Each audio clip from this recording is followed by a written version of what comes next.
A couple of evenings ago on Zoom, we had the Archdeacon's visitation, led by Bishop Christopher and Archdeacons Jenny, Gavin and Peter. It is usually an exciting time of year for all parishes in the diocese, as it marks the swearing in of new church wardens. And it serves as a reminder of the charge upon church wardens to be people of peace and unity, and persons of integrity, who seek and serve Christ in all people. 271 people gathered on Zoom for the Archdeacon's visitation, gathered to worship together, and no doubt more were watching and worshipping on Facebook too. Bishop Christopher thanked all church wardens for their gifts, for their service at a difficult and challenging time. From the bottom of my heart, he said, I thank you.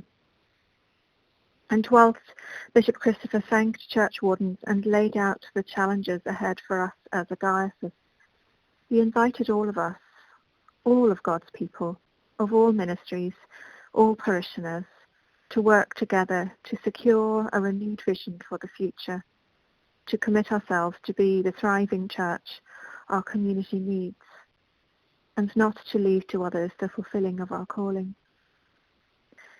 He spoke of the need for firm foundations in our communities, that good foundations need to be deep, and good foundations have an impact and make a difference, and how we have the sure foundation of faith and trust in Jesus, that this is what gives us hope for today.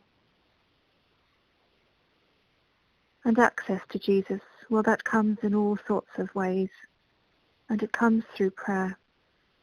The two Teresas, Saint Teresa of Avila and Saint Therese of Lisieux, in their writings encourage us to pray as we can, not as we think we ought. Saint Therese of Lisieux said, I do not have the courage to force myself to search out beautiful pleasant books. There are so many of them, it really gives me a headache, and each prayer is more beautiful than the others.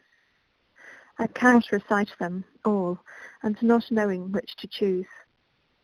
I do like children who do not know how to read. I say very simply to God what I wish to say, without composing beautiful sentences, and he always understands me. For me, prayer is an aspiration of the heart. It is a simple glance directed to heaven. It is a cry of gratitude and love in the midst of trial as well as joy. It is something great and supernatural which expands my soul and unites me to Jesus.